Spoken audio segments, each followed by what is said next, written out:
Good afternoon, everybody. Today we're going to be talking about gel coat repair. Gel coat is pretty easy to work with once you have a good understanding of it. When gel coat's sprayed on, it's sprayed on really thick, almost like a plaster.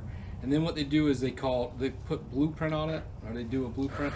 So basically it's like a liquid they put on, and it shows you the high spots and the low spots. So then you will take like a DA sander with like 220 grit. When all that blue is gone, you know it's evenly coated. And then at that point you start your buffing and your waxing. So there's a lot of steps to it. The good thing about gel coat is what I'm fixing to show you.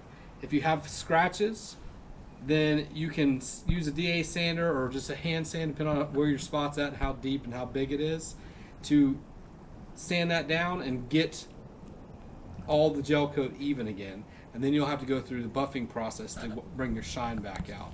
But I'm going to show you a couple of examples on this boat that I'm working on right now on what's too deep to get to go and basically sand it down and bring it back, and what you can do with just sanding it down with the DA sander and how to bring it back. So with that being said, we'll get up underneath the boat and I'll show you a couple of examples. Okay, now we're on the underside of this boat and you'll see a couple deep gouges here. Those are a prime example of it's gone too far. When you start seeing the black, that represents the fiberglass that's underneath, and the gel coat has been basically scratched all the way through. Some of these lighter lines, I hope you can see it, I hope it shows up, but some of these lighter lines, we can sand that down and be able to bring that back out. But you'll see also, like right here, that's a gouge big enough to where you're not going to bring that back. There's no gel coat left. Something like this, yeah, we can sand that down and bring it back. So what you would want to use is a regular DA sander like this, 220 grit paper, and we're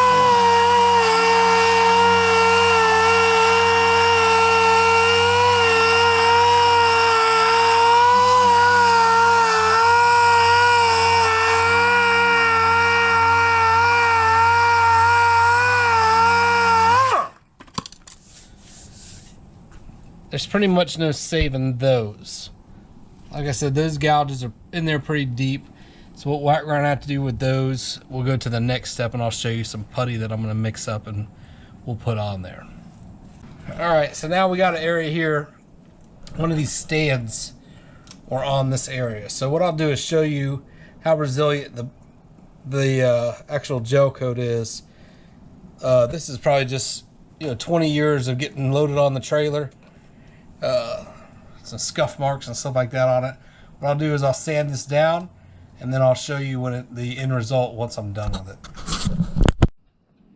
Alright guys, this is the same area, about 10 minutes worth of work sanding everything down, getting all that stuff off, and now we're back down with a perfect gel coat layer, no scratches or grooves, and it's ready to start the buffing process and all that. We'll get into that a little bit later. What I do want to show you is it did have a couple areas where it burned through. One's right there. When you start to see that black, you better back off a little bit if you're not planning on re-gel coating it, because that's signifying that you're burning through that gel coat and you're going to be on the fiberglass. You can see right here we got like little nicks and stuff. What we're doing with this boat is we're basically sanding everything down, making some repairs with some of these deeper grooves and gouges, getting it back down to 100% perfect. And then we are using an epoxy primer and going over everything, sealing it all up, and then we're going to paint the bottom of this boat.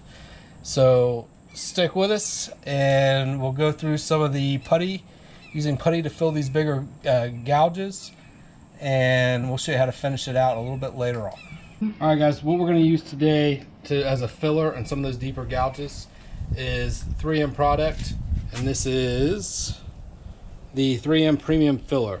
It's a little pricey by the quart like this.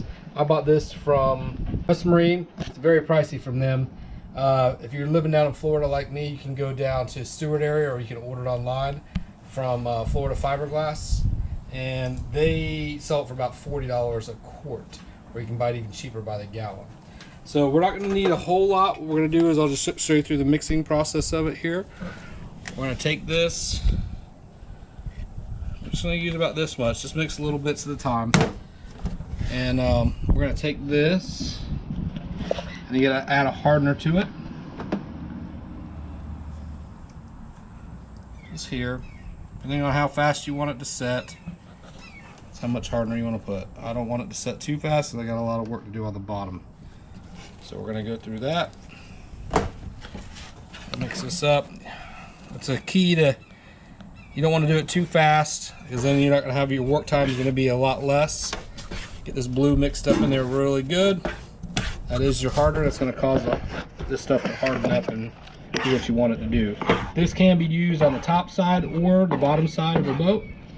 So that is very important whenever you're talking about filler products, to make sure that you have the right product for what you're going to use it for. You see, once it's all about even, you don't see a lot of blue all over the place, and it's a consistent color like this, and that's where we're going to go ahead and start utilizing it. So you can see it's all mixed evenly. It looks about the same consistency. And now we're going to go underneath the boat and get some stuff done.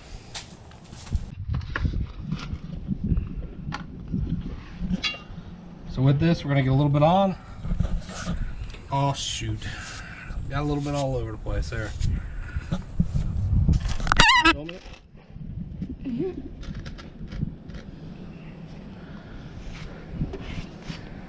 I said, this stuff does get a little pricey, so we want to make sure we're getting all of it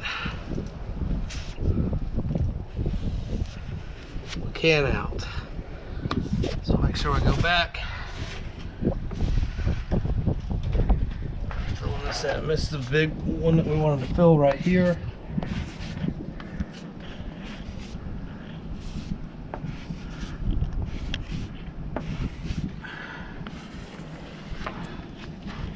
See, this one's already starting to harden up. So this one's, I'll just put.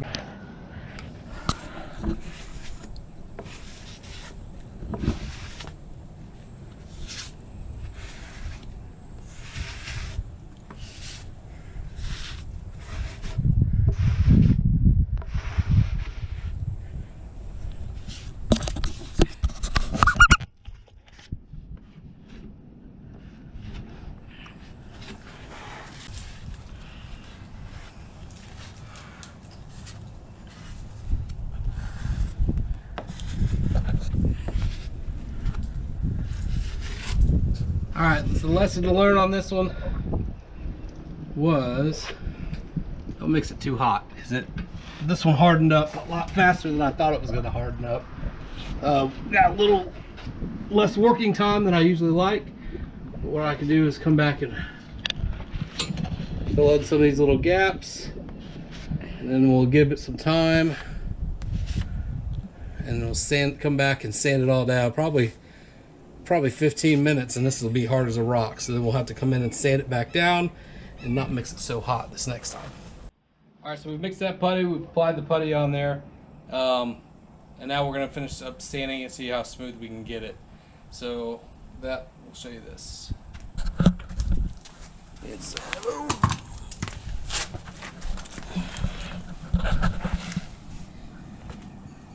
Here's the end product here. You see it's rough, everything. It's pretty much dried up on there. What we're trying to do is get rid of those thicker gouges, stuff like that. So we'll just take our DA sander with 220 grit paper.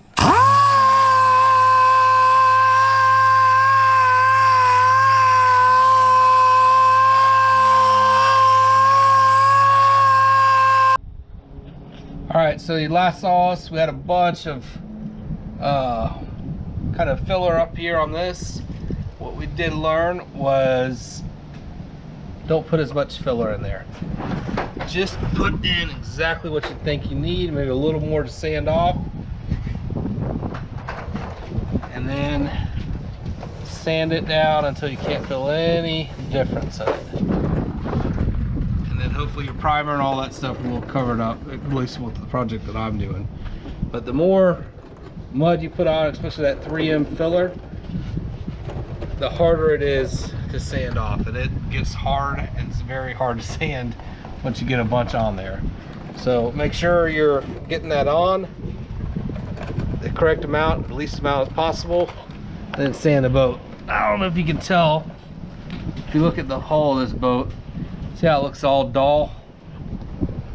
We sanded this thing for 2 days trying to get it all perfect, But nothing's with perfect. no shiny marks on it. Nothing's perfect. Hopefully we're going to be able to prime this, and we'll bring in on that.